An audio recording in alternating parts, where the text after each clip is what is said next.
साथ फिर से सिद्धार्थ है एक नया ज्ञान बांटने के लिए। सिद्धार्थ, हम सीड्स के बारे में बात कर रहे थे एक दिन। आप कुछ बता रहे थे कि कुछ अलग अलग तरह के सीड्स होते हैं, सीड्स में भी कुछ बहुत सारी चीज़ें होती हैं, बहुत सारे इंटरेस्टिंग फैक्ट्स होते हैं। यस। तो आप बताएंगे what exactly a seed and कुछ इंटरेस्टिंग फैक्ट्स। यस, तो सीड जो है एक यूनिक फिनोमिनन है, इसके बारे में हम थोड़ा समझ लेते हैं। तो पहले सीड के बारे में समझते हैं। सो seed is a capsule of life. इसमें एवरीथिंग होता है, जो भी प्लांट को ग्रो होने के लिए जो चीज़ें लगती है वो सीड में होती है। अगर आप एक सीड देखोगे तो उसमें एक एम्ब्रियो होता है, और एम्ब्रियो के साथ जो भी न्यूट्रिएंट चाहिए होते हैं उस एम्ब्रियो को सपोर्ट करने के लिए, वो सारे होते हैं।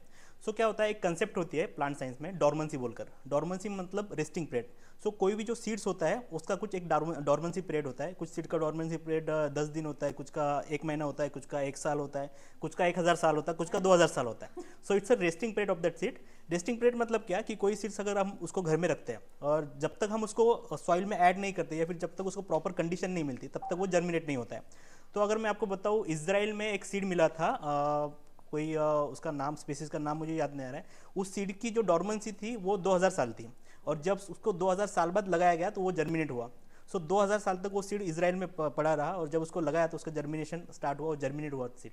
सेकंड, अगर मैं बात करूँ लोटस, तो लोटस की जो डॉर्मेंसी है, चाइना में सबसे पुराना सीड पाया गया है जिसकी डॉर्मेंसी थी 1300 साल।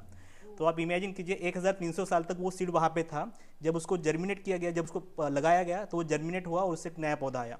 तो आप सोच सकते हो कि 1300 साल पुराना जो पेड़ था वो हमें देखने को मिला लोटस के इसमें। वो पेड़ कितने साल तक रहेगा फिर?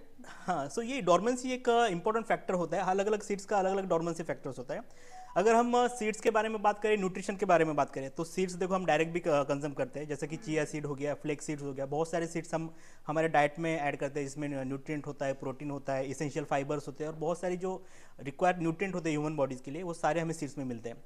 मैं आपको एक इंटरेस्टिंग फैक्ट बताना चाहता हूँ कि हमें पता है कि सीड्स एक छोटी सी चीज़ है, जनरल चीज़ है, बट 16 सेंचुरी में, 17 सेंचुरी में इसके लिए किडनैपिंग होती थी। सो seed was very important that time.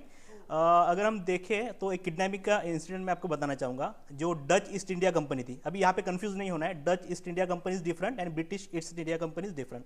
So British east India company ने हम पे राज किया था, 1600 में उनका मतलब वो स्टार्ट हुआ था। एंड जो डच ईस्ट इंडिया कंपनी थी वो 1602 में स्टार्ट हुई थी।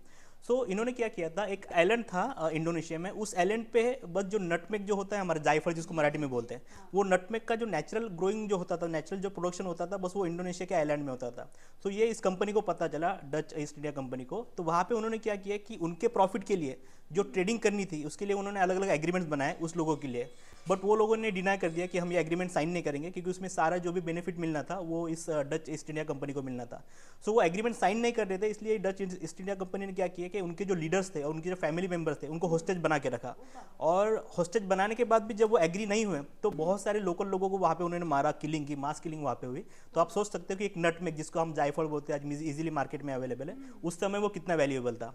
सो सेकंड एग्जांपल अगर मैं आपको दूं तो ब्लैक पेपर जो होता है, तो ब्लैक पेपर को ब्लैक गोल्ड भी बोला जाता है, और उस समय उसको एज अ करेंसी यूज़ किया जाता था। और ब्लैक पेपर बहुत ज़्यादा वैल्यूएबल था, इसकी ट्रेडिंग होती थी, बहुत सारा फिनेंशियल जो ट्रांजेक्शन होता था 15 से 17वीं शताब्दी में। तो इसीलिए जो सीड्स होते हैं बहुत ज़्यादा यूजफुल होते हैं, बहुत ज़्यादा इकोनॉमिक होते हैं, और बहुत सारे इंटरेस्टिंग फैक्ट इसके पीछे हम जुड़े ये हुए। समझते थे कि फ्रूट्स ज्यादा इंपॉर्टेंट होते हैं, आप बता रहे सीड्स ज्यादा इंपॉर्टेंट है, तो फ्रूट का कोई रोल नहीं है फिर? नहीं, फ्रूट का तो मेजर रोल होता है। अभी सो फ्रूट को एक्सप्लेन करने से पहले मैं आपको प्लांट की जो डिस्पर्सल मैकेनिज्म होती है वो उसके बारे में बताऊंगा। तो ये बहुत स्ट्रैटेजिकली मैकेनिज्म होती है। आपने देखा होगा कि अलग अलग शेप के, अलग अलग साइज के सीड्स आते हैं, कुछ सीड्स बड़े होते हैं, कुछ सीड्स छोटे होते हैं। सबसे बड़ा जो सीड है एक कोकोनट के फैमिली का कोई प्लांट है, उसका सीड्स होता है, उसका जो वेट होता है अराउंड 20 kg टू 35 kg होता है। सो इतने बड़े भी सीड्स देखे जाते हैं। और कुछ सीड्स ऐसे होते हैं कि जो 10 पार्टिकल के बराबर भी होते हैं, तो ऐसे भी सीड्स है। तो ये जो वेरिएशन है ये बहुत ज़्यादा है सीड्स में। अगर हम फ्रूट का रोल बताए सीड्स में, तो आप मैंगो खाते हो, जब हम मैंगो खाते हो तो आपने कभी इमेजिन किया कि मैंगो का जो सीड्स होता है उसको इतना प्रोटेक्शन क्यों होता है? हम जो मैंगो ईट करते हैं, जिसका हम रस वगैरह बनाते हैं, वो क्या होता है एग्जैक्टली, कभी आपने सोचा है? हाँ, सो बाहर पल्प होता है, अंदर जो सीड गुठली हम बोलते हैं हाँ, उसके अंदर सीड होता उसके है। अंदर सीड होता है। हाँ। तो आपने कभी सोचा कि वो पल्प का क्या रोल होगा, क्यों वो पल्प डेवलप किया होगा मैंगो सीड ने? और अगर आप दूसरा सीड अगर हम देखोगे, खा सके। हाँ हम खा सके डेफिनेटली। और या सो इसके पीछे सबसे बड़ा अगर आप रीजन देखोगे तो 2-3 रीजन है। पहला तो एक होता है कि जो सीड्स होता है मैंगो सीड के अंदर, उसको प्रोटेक्शन मिले, उसको प्रॉपर न्यूट्रिशन वगैरह मिले, ये सारी चीज़ें मिले। और सेकंड ये होता है कि उसको इंसान खाए। तो जो सीड डिस्पर्सल की मैकेनिज्म है, सीड डिस्पर्सल मतलब क्या कि जब सीड मैच्योर हो जाता है तो एक जगह से दूसरी जगह जब उसको ट्रैवल करना होता है, सो डेफिनेटली ट्रैवल करने के लिए वेरियस फैक्टर हो गए। कुछ सीड्स होते हैं जो विंड से ट्रैवल करते हैं, हवा से ट्रैवल करते हैं। उसका बेस्ट एग्जांपल हम बोलेंगे टर्मिनाली अर्जुना। टर्मिनाली अर्जुना का अगर आप सीड देखोगे तो उसके सीड्स पे विंग होते हैं, तो जब भी हवा आती है तो वो विंग्स के वजह से वो एक जगह से दूसरी जगह ट्रैवल करता है। कुछ सीड्स ऐसे होते हैं कि जो पानी के वजह से फ्लोट होते हैं, जैसे कि अगर मैंग्रोव सीड्स की बात करें तो मैंग्रोव की जो सीड्स होते हैं वो पानी में फ्लोट होकर कई महीनों तक, कई हफ्ते तक वो कहीं जाके जब उसको पॉजिटिव रिस्पॉन्स मिलता है, जब उसको मॉइस्चर मिलता है, सारी चीज़ें पॉजिटिव मिलती है, जब वो जर्मिनेट होता है। कुछ सीड्स ऐसे होते हैं कि जो हवा से भी नहीं स्प्रेड होते हैं, पानी से भी नहीं होते, वो खुद मतलब एक छोटा सा धमाका होता है उसमें, वो धमाका होकर वो सीड डिस्पर्स होते हैं। उसका एक सबसे बढ़िया एग्जाम्पल है माइमोसा पुड़ी का, जो हम छुई मुई बोलते हैं, जिसको हम टच करते हैं, टच मी नॉट जो पेड़ है उसका अगर आप सीड देखोगे, उसका जो पॉट देखोगे तो उसका पॉट जब सीड मैच्योर हो जाते हैं उस समय अगर हम उसको हाथ लगाएंगे या फिर नेचुरली भी उसका एक ब्लास्ट जैसा होता है और सीड कई मीटर तक दूर जा सकते हैं। तो ये उनका एक मैकेनिज्म है। बट अगर हम मैंगो की बात करें तो मैंगो तो पानी से भी बह के नहीं जा सकता क्योंकि वो टेरेस्ट्रियल प्लांट है। मैंगो हवा भी मैंगो को बहा के नहीं लेके जा सकती क्योंकि उसका वेट ज़्यादा है। तो फिर मैंगो का डिस्पर्सल कैसा होगा, वो एक जगह से दूसरी जगह कैसा जाएगा। तो इसलिए ऐसे फ्रूट्स ने ऐसी मैकेनिज्म डेवलप की है। एक तो फ्रूट उनको न्यूट्रिशन प्रोवाइड करता है, प्रोटेक्शन प्रोवाइड करता है, सनलाइट हो या फिर जो भी एक्सट्रीम कंडीशन हो या फिर जो भी वेदर्स हो। सेकंड ये होता है कि एनिमल्स जो है या फिर इंसान जो है वो फ्रूट को खाए और खाने के बाद वो जो सीड्स है वो एक जगह से दूसरी जगह जाए। आप देखो, आप आम घर पे लाते हो, उसका आप आम खाने के बाद वो जो गुठली होती है एक तो आप बैकयार्ड में लगाते हो फिर कहीं डालते हो, तो ये एक डिस्पर्सल का मैकेनिज्म है कि जिसके थ्रू सीड्स एक जगह से दूसरी जगह जाता है। तो प्लांट्स बहुत स्मार्ट है, हर चीज़ के लिए प्लांट सामने वाले को कुछ ना कुछ रिवॉर्ड देता है। अगर आप पॉलिनेशन की बात करो तो जब पॉलिनेशन होता है तो इंसेक्ट को रिवॉर्ड दिया जाता है, एक शुगरी सब्सटेंस दिया जाता है कि जिसकी वजह से इंसेक्ट वहाँ पे आके पॉलिनेशन करता है। तो इट्स क्या बोलेंगे, सिम्बायोटिक एसोसिएशन होता है कि पॉलिनेटर को भी कुछ वहाँ पे नेक्टर मिल रहा है और प्लांट्स का भी जो पॉलिनेशन है वो हो रहा है। उसी तरह ये मैंगो के सीड का हम देखेंगे कि हम पल्प खाते हैं और मैंगो की गुठली हम कहीं और ये करते हैं, तो कहीं ना कहीं हम रिस्पॉन्सिबल है मैंगो का डिस्पर्सल करने के लिए।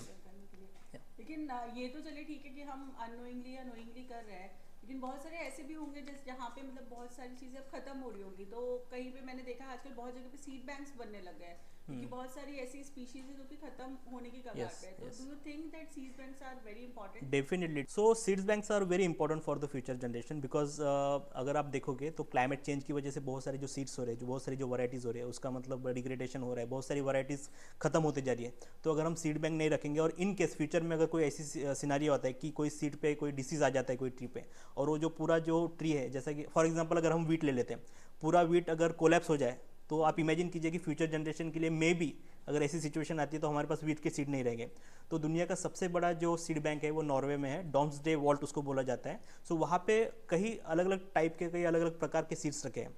सो वो सीड सेव करने का एम ये होता है कि एक तो हम जेनेटिक डाइवर्सिटी जो है उसको कंजर्व करें। अभी देखो, जो हम वीट खाते हैं, बहुत सारा वीट हम हाइब्रिड खाते हैं, जो हम मैंगो खाते हैं वो भी बहुत सारा हाइब्रिड है। बट अभी बहुत कम समय हमें ओरिजिनल जो होता है, जो इनिशियल स्टेज में खाया जाता था हमारे ग्रैंड पेरेंट के द्वारा, वो सारे सीड्स नहीं मिलते। तो अभी सारा हाइब्रिड आया है। तो एक तो जेनेटिक डाइवर्सिटी प्रिजर्व करने के लिए सीड बैंक इंपॉर्टेंट है। और कोई ऐसा एक मास डिस्ट्रक्शन अगर होता है, इन केस अगर ऐसा कंसिडर कीजिए कि आगे जाके वीट पे कोई ऐसा डिस्ट्रक्शन आया जिसकी वजह से वीट पूरा का पूरा खत्म हो गया, तो हमारे पास क्या रहेगा, कोई हमारे पास ऑप्शन नहीं रहेगा उसको रीग्रो करने के लिए। सो अगर ऐसी सिचुएशन आती है तो उस समय हम इस सीड बैंक से सीड्स कलेक्ट करके उसको रिजनरेट कर सकते हैं। कंजर्वेशन के लिए भी यूज़ किया जाता है। जो स्पीसीज थ्रेटनिंग में है या फिर जो स्पीसीज टोटली खत्म हो गया एंथ्रोपोलॉजिक एक्टिविटी की वजह से, उनको फिर से रीग्रो करने के लिए कंजर्वेशन एक्टिविटी में हम ये सीड्स ग्रो कर सकते हैं। महाराष्ट्र में भी एक राही भाई पोपड़े बोलकर एक है जो इस सीड्स का कलेक्शन करती है। तो जो भी देसी सीड्स होती है वो सारे सीड्स वो कलेक्ट करती है, उनको बहुत सारे अवार्ड्स मिले। सो डेफिनेटली जो हम एंथ्रोपोजेनिक एक्टिविटीज़ कर रहे हैं, जो क्लाइमेट चेंज की चीज़ें हो रही है, उसकी वजह से हो सकता है कि हमें इन केस फ्यूचर में ये सीड्स की ज़रूरत पड़े। और नॉर्वे जैसे जो सीड वॉल्ट है वहाँ पे वो इंपॉर्टेंट प्ले रोल करेगा। Very nice, thank you so much Siddharth. हमें आज पे कुछ नया जानने को मिला, कुछ अच्छा जानने को मिला। चलिए नेक्स्ट टाइम हम और किसी अच्छे इंटरेस्टिंग टॉपिक पे बात करते हैं। Thank you.